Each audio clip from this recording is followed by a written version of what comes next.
हूँ मानसी सुदर्शन। आप देख रहे हैं सिटी न्यूज। मैं आप सभी दर्शकों का करती हूँ स्वागत। अब बढ़ते हैं खबरों की तरफ। दीपोत्सव की पहले हाईवे पर लगी भगवान श्री राम की प्रतिमा। अयोध्या। रामनगरी अयोध्या में खूबसूरती लाने के लिए हाईवे पर लगाई गई भगवान श्री राम की प्रतिमा। NH-27 हाईवे पर लगाई गई आत्मकत प्रतिमा 14 कोसी परिक्रमा मार्ग के सबवे के ऊपर हाईवे पर लगाई गई प्रतिमा। गुजरने वाले राहगीर को होगी जानकारी, वे गुजर रहे हैं रामनगरी अयोध्या से। अयोध्या। लता मंगेशकर चौराहे पर लगने वाली वीणा पहुंची अयोध्या। नया घाट चौराहे का नाम होगा लता मंगेशकर चौक। नोएडा के पद्मश्री से सम्मानित मूर्तिकार ने लता मंगेशकर चौराहे की वीणा को किया है निर्मित। 40 फुट लंबी है, 14 टन वजनी है वीणा। मां सरस्वती और मां लक्ष्मी का चित्र श्रद्धालुओं के लिए होगा आकर्षण का केंद्र। लता मंगेशकर के निधन के बाद मुख्यमंत्री योगी आदित्यनाथ ने अयोध्या के प्रमुख चौराहे का नाम लता मंगेशकर के नाम पर बनाए जाने की किया था घोषणा। मुख्यमंत्री के मनसा लोक नगर निगम ने नया घाट चौराहे को लता मंगेशकर चौक के नाम से किया डेवलप। दीपोत्सव में मुख्यमंत्री लता मंगेशकर चौक का करेंगे उद्घाटन। रामनगरी में आने वाले श्रद्धालुओं को लता मंगेशकर के स्वर में सुनाई देंगे रामधुन। भारत की जनवादी नौजवान सभा के राष्ट्रीय आह्वान पर बेरोजगारी, महंगाई व महिला उत्पीड़न के खिलाफ अपनी मांगों को लेकर गुलाबबाड़ी से युवा मार्च निकाला, जिसमें इनकलाबी नारों के साथ प्रदर्शन किया गया। ये युवा मार्च गुलाबबाड़ी से निकलकर सिविल लाइन गांधी पार्क पर समाप्त हुआ। जनवादी नौजवान सभा के पूर्व प्रदेश सचिव सत्यभान सिंह ने बताया कि आज हमने अपने कई मांगों को लेकर रूट मार्च किया, जिसमें हमारी प्रमुख मांग बेरोजगारों को काम, सभी सरकारी व गैर सरकारी संस्थानों में खाली पदों को तत्काल भरा जाए, बेहतर सस्ती स्वास्थ्य सेवाएं सभी को उपलब्ध कराया जाए तथा युवा विरोधी व देश विरोधी अग्निवीर योजना वापस लिया जाए आदि समस्याओं को लेकर मार्च निकाला और 2 मांग पत्र सौंपा गया, जिसमें 10 सूत्रीय मांग पत्र राष्ट्रपति महोदय को संबोधित व 15 सूत्रीय मांग पर स्थानीय सवालों को लेकर DM को सौंपा गया। आज भारत की जनवादी नौजवान सभा पूरे हिंदुस्तान के अंदर बेरोजगारी, अशिक्षा, महंगाई, भ्रष्टाचार, महिला हिंसा के खिलाफ पूरे देश के अंदर आंदोलन कर रहा है। उस कड़ी में आज अयोध्या के अंदर भी भारत की जनवादी नौजवान सभा जिला कमेटी अयोध्या के कमेटी द्वारा हम लोग मार्च निकाल करके राष्ट्रपति महोदय को और एक 10-11 सूत्री मांग पत्र जिलाधिकारी महोदय को हम लोग सौंपेंगे।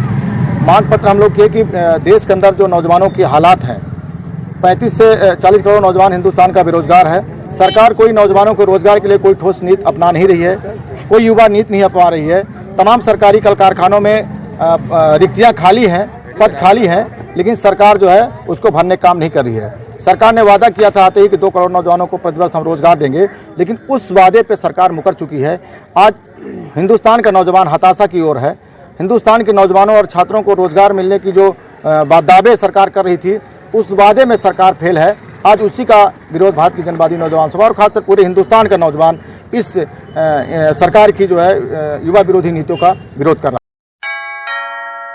रामनगरी अयोध्या में हिंदू राष्ट्र घोषित कराने की मांग को लेकर विश्व कल्याण धर्म सांसद का आयोजन किया गया, जिसमें संकट मोचन राष्ट्रीय सेना के राष्ट्रीय अध्यक्ष महंत संजय दास, दिगंबर अखाड़े के महंत श्री सुरेश दास, इस धर्म संसद में कई संत महंत मौजूद रहे।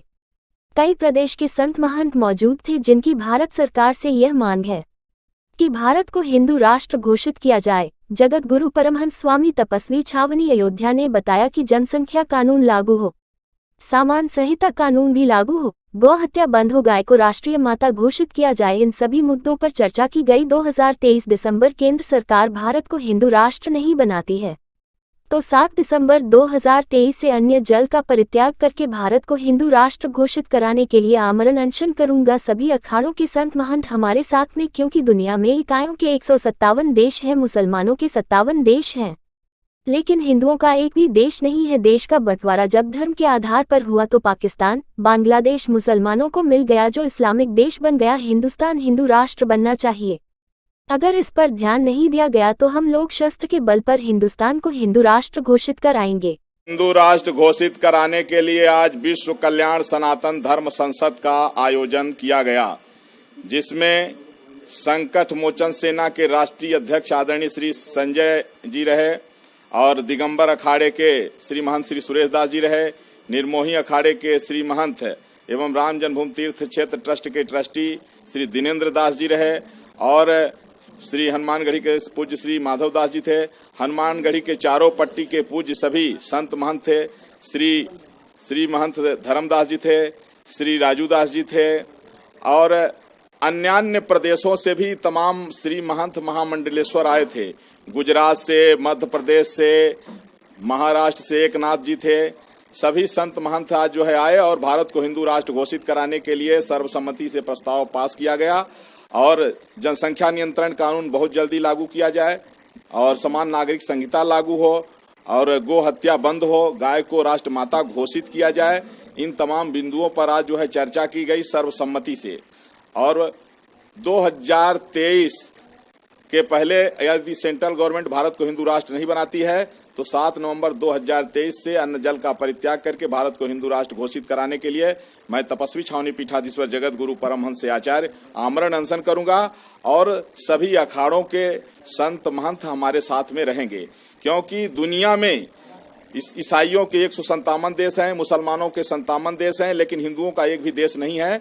और देश का बंटवारा जब धर्म के आधार पर हुआ, पाकिस्तान, बांग्लादेश मुसलमानों को मिल गया जो इस्लामिक राष्ट्र बन गया। इसलिए हिंदुस्तान हिंदू राष्ट्र बनना चाहिए और अगर इसमें ध्यान नहीं दिया गया तो फिर हम लोग शस्त्र के बल से हिंदू राष्ट्र घोषित कराएंगे।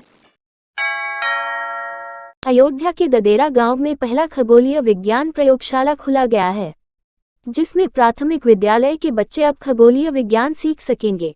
बता दें कि अयोध्या जनपद के पूरा ब्लॉक के ददेरा प्राथमिक विद्यालय में विक्रम साराभाई खगोलीय विज्ञान प्रयोगशाला खुला गया है, जिसका उद्घाटन डीएम नीतीश कुमार ने फीता काटकर किया है।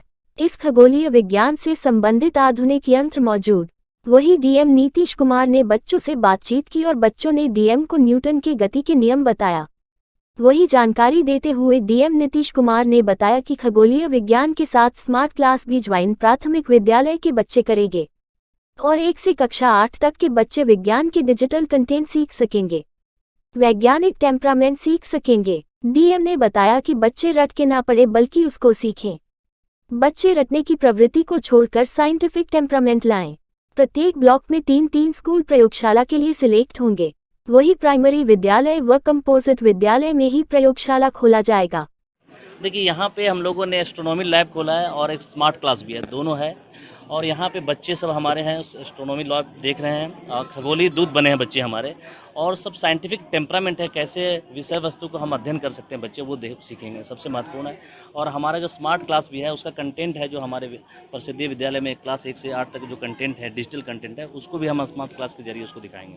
तो इसका पूरा इसका उद्देश्य ये है कि बच्चे साइंटिफिक टेम्परामेंट सीखें और तार्किक क्षमता के विकास हो बच्चों में, और रट कर ना पढ़ें, उसको चीज़ों को समझें और उनको लगे कि हमारे आसपास की चीज़ है, साइंटिफिक कैसे उसका विकास हुआ। जैसे यहाँ बच्चे ने न्यूटन गति का नियम बताया, तो कैसे होता है उसको प्रयोग करके भी समझे। तो प्रयोग करने से आपको चीज़ें बहुत लंबे समय तक ध्यान में रहती है और चीज़ों का आप रिसर्च भी कर सकते हैं। तो हमारे बच्चे रटने की प्रवृत्ति को छोड़कर एक साइंटिस्ट का टेम्परामेंट लाएं, ये सबसे महत्वपूर्ण इसका उद्देश्य है। और ये पूरा बाज़ार में हमारे पूरी टीम ने, वीडियो ने, यहाँ के जितने शिक्षक हैं और पेंटर्स भी लोगों ने बहुत बेहतर काम किया है, हमारे शिक्षकगण जितने हैं। और हम लोगों ने ये बुलाया भी है कि अन्य स्कूल के जो हमारे जो टीचर्स हैं उनको भी बुलाया है कि आप देखें, इसको समझें। और यहाँ के ग्रामवासियों ने भी पूरा सहयोग किया है, हमारे प्रधान ने पूरा लग के इसको कराया है और हमारे जितने टेक्निकल टीम ने इसको आज जनपद का ये पहला एस्ट्रोनॉमी लैब है। और इसका ये हम लोग का ये है कि इसको हम रेप्लिकेट करेंगे और अन्य जनपद के विद्यालयों में, शहरी क्षेत्र, ग्रामीण क्षेत्र के विद्यालयों में करेंगे। अभी हमारा फर्स्ट फेज जो होगा, प्रत्येक ब्लॉक में हम लोग 3-3 विद्यालय सेलेक्ट कर रहे हैं जहां ज़्यादा बच्चे हैं, और primary school, Saravpura primary school, composite विद्यालय एक कैंपस में है, कि ज़्यादा बच्चों को लाभान्वित करें। फिर धीरे धीरे हम उसको, जब स्वीकार्यता बढ़ जाएगी, जन स्वीकार्यता बढ़ जाएगी, लोगों को लगेगा कि हाँ ये हमारे लिए है, ऐसा नहीं कि वो किसी ने बनाया नहीं है, इनके लिए है, तो हम इसको और आगे इसको एक्सटेंड करेंगे। तो अभी हम लोग आने वाले समय में इस तरह का जितने प्राथमिक विद्यालय में कितने का लक्ष्य बना? नहीं, अभी हमने प्रत्येक ब्लॉक में 3-3 रखा है। 11 ब्लॉक हैं तो हम हर एक ब्लॉक में 3-3 रखे हैं। शहरी क्षेत्र में 5 रखा है हम लोगों ने, और कुछ ATS समाज कल्याण विद्यालय हैं उसमें भी रखा है हम लोगों ने। तो ये हम लोग का पूरा कॉन्सेप्ट पूरा ये है कि हम लोग अभी ब्लॉक वाइज करेंगे और ब्लॉक में फिर ओरिएंटेशंस हम लोग क्लासेस लेंगे। जो हमारे टीचर्स हैं वो ओरिएंटेशंस देखेंगे कि कैसे हम लोग कर सकते हैं इसको, और उसको सीखेंगे, उसके बाद आगे बढ़ेंगे हम। ऐसा नहीं कि पूरा एक साथ लागू करेंगे, और उसको हम लोग जैसे सीखेंगे और कम्युनिटी कितना इन्वॉल्व होती है, जो हमारे गांव के लोग हैं उनको लगना चाहिए कि ये लैब हमारा है। कोई चीज़ें बनाने से ज़्यादा महत्वपूर्ण संचालित करना है, कैसे इसको संचालन हो जाए ये ज़्यादा महत्वपूर्ण है। उनको लगना चाहिए ये हमारा है, इसमें जो भी कमियां होगी उसको ठीक करेंगे, आगे कैसे बढ़ना है वो चीज़ देखना है, यही उद्देश्य है इसका है। अयोध्या के मेयर पद प्रत्याशी व वरिष्ठ भाजपा नेता शरद पाठक बाबा ने देवकाली चौराहे से देवकाली बाईपास दर्शन नगर के मार्ग चौड़ीकरण को लेकर देवकाली क्षेत्र रहने वाले सैकड़ों निवासियों के साथ डीएम कार्यालय पर पहुंचकर ज्ञापन सौंपा है। इस दौरान शरद पाठक बाबा ने कहा कि देवकाली तिराहे से देवकाली बाईपास दर्शन नगर मार्ग पर रोड चौड़ीकरण से हजारों परिवार प्रभावित हो रहा है और उस मार्ग पर रहने वाले व्यक्ति अत्यंत गरीब है, जिससे किसी तरह से दुकान आदि करके अपने परिवार का जीवन यापन करते हैं। उन्होंने कहा कि किनारे बने हुए घरों पर सरकार द्वारा 13-13 मीटर चिन्हित किया गया, जिससे वहां रहने वाले लोगों के व्यापारिक प्रतिष्ठान व मकान को अत्यधिक क्षति पहुंच रही। और आज हम डीएम के माध्यम से उक्त चौड़ाई को 13-13 मीटर की जगह 10-10 मीटर करने का निवेदन किया है, जिससे लोगों को अपने परिवार के पालन पोषण करने में किसी भी तरह की परेशानी ना हो। देवकाली बाईपास, देवकाली तिराहे से और देवकाली बाईपास होते हुए दर्शन नगर तक जो रोड चौड़ीकरण का कार्य हो रहा है, उससे लगभग हजारों परिवार जो है प्रभावित हो रहे हैं। इसी को लेकर के यहाँ देवकाली के निवासी लोग यहाँ पे आए हैं साथ में, और डिप्टी कलेक्टर साहब ने डीएम साहब के कहने पर आकर के उसका ज्ञापन लिया और आश्वासन दिया कि जो 13-13 मीटर है उसको 10-10 मीटर करने का। और लेखपाल जा करके वहाँ पे जो धमकाते हैं इन लोगों को, ये उसका कोई औचित्य नहीं बनता है। और अभी तक ना तो इन लोगों को कोई नोटिस मिली है ना कोई चीज़ मिला है, और जबरन ये जो है वहाँ पे जा करके वहाँ की पब्लिक को धमका रहे हैं। इससे जो है योगी जी का और मोदी जी का जो है सपना जो है चूर चूर हो रहा है। मांग ये है कि इन लोगों के मांग के अनुसार जो है 10-10 मीटर उसकी चौड़ाई रखी जाए, जिससे इन लोगों का जो है दुकानें और आवास बचे रह सके और अपने परिवार का जीवन यापन करवा सके। डिप्टी कलेक्टर थी। आज के लिए बस इतना ही। कल फिर मिलेंगे इसी समय इसी चैनल पर। अब हमें दीजिए इजाजत। नमस्कार।